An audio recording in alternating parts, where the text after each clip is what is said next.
14, 15, 16 correct है। तो ये हमारा जीनोटाइपिक रेशियो हो गया। आमतौर पे जीनोटाइपिक रेशियो उतनी वैल्यू नहीं देखते, हमने भले कर लिया ट्राई कि हम लोग अच्छे से क्वेश्चन को एक बार देख के समझ सके। क्योंकि देखो, अगर आप ये सोच रहे हो ना कि हम लोग यार ऐसे नॉर्मली सारे रेशियो रट के चल जाएंगे, हाँ फायदा हो जाएगा एग्जाम के अंदर, बट आप सीख नहीं पाओगे। मान लो कुछ क्वेश्चन बदल के दे देगा, कॉन्सेप्ट बदल देगा, तो आप सीखोगे कैसे? इसलिए एक बार इन्हें प्रैक्टिस कर लेना, एक बार कर लोगे उसके बाद सही से अपना दिमाग में आ जाएगी, तो फिर उतनी मेहनत करने की जरूरत नहीं पड़ेगी। ठीक है, ये इसलिए मैंने ये सब करके दिखाया। दूसरा, लॉ ऑफ इंडिपेंडेंट असॉर्टमेंट यहाँ से मिला। बेसिकली मेल्डी साहब का ये कहना था कि अगर आप देखोगे तो हर तरह के कंपोजिशन है, राउंड येलो है, राउंड ग्रीन है, व्रिंकल्ड येलो, व्रिंकल्ड येलो, तो कोई ऐसा नहीं कि डोमिनेंट सारे साथ में, रिसेसिव सारे साथ में। कोई भी character, two character can express themselves without interference of other, even independently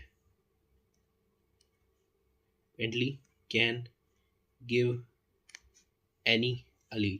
ऐसा नहीं है कि उसने डोमिनेंट भेजा तो ये भी डोमिनेंट भेजेगा, या उसने डोमिनेंट भेजा इसने भेजा। कोई भी अली भेज, कोई भी अली कोई भी भेज सकता है, और कोई भी अलील से कॉम्बिनेशन बन सकते हैं। तभी देखो यहाँ राउंड येलो भी है, राउंड ग्रीन भी है, व्रिंकल्ड येलो भी है, व्रिंकल्ड ग्रीन भी है, तो कोई भी कॉम्बिनेशन एग्जिस्ट कर सकता है। तो मेन रेशियो ये है फिनोटाइपिक का, that is 9:3:3:1, that is phenotypic ratio. ठीक है, तो चलो अब एक छोटा सा टॉपिक और बचा हुआ है, उसको हम लोग देख लेते हैं जल्दी से एक बार, तब तक पॉज कर लेते हैं। तो बेसिकली ये सिर्फ एक टेबल हमको देखनी है यहाँ पर। बेसिकली जो डोमिनेंट है और रिसेसिव वो मैंने पेज पे लिख दिया यहाँ पर, और कैरेक्टर लिख दिया। जैसे कि सीड का कलर येलो डोमिनेंट होता है और ग्रीन रिसेसिव होता है। सीड का शेप राउंड होता है या रिंकल्ड। रिंकल मतलब ऐसे टूटा उटा सा से, मतलब दबा हुआ एक पूरा गोल राउंड हो गया। पॉड का कलर जो बेसिकली उसके ऊपर कवर होता है मटर का, वो या तो ग्रीन होगा या तो येलो होगा। ठीक है, पॉट का कलर की बात करी तो प्लॉट का कलर जो होता है वो ग्रीन होता है। ठीक है, पर वो डोमिनेंट होता है, पर जो उसके अंदर जो सीड का कलर होता है वो येलो होता है, वो डोमिनेंट होता है। ठीक है, पॉट का शेप फुल्ली हो सकता है ऐसे हुआ, और या तो कंस्ट्रक्टेड हो सकता है वो ऐसे दबे हुए हो सकते हैं। ठीक है, उसका फ्लावर की पोजीशन एक्सियल, मतलब ये ऐसे ऐसे साइड से भी सकते हैं, टर्म मतलब एकदम टॉप पे होंगे। ठीक है, उसके बाद हाइट, या तो टॉल डोमिनेट है या तो स्मॉल वो रिसेसिव ड्रॉप है।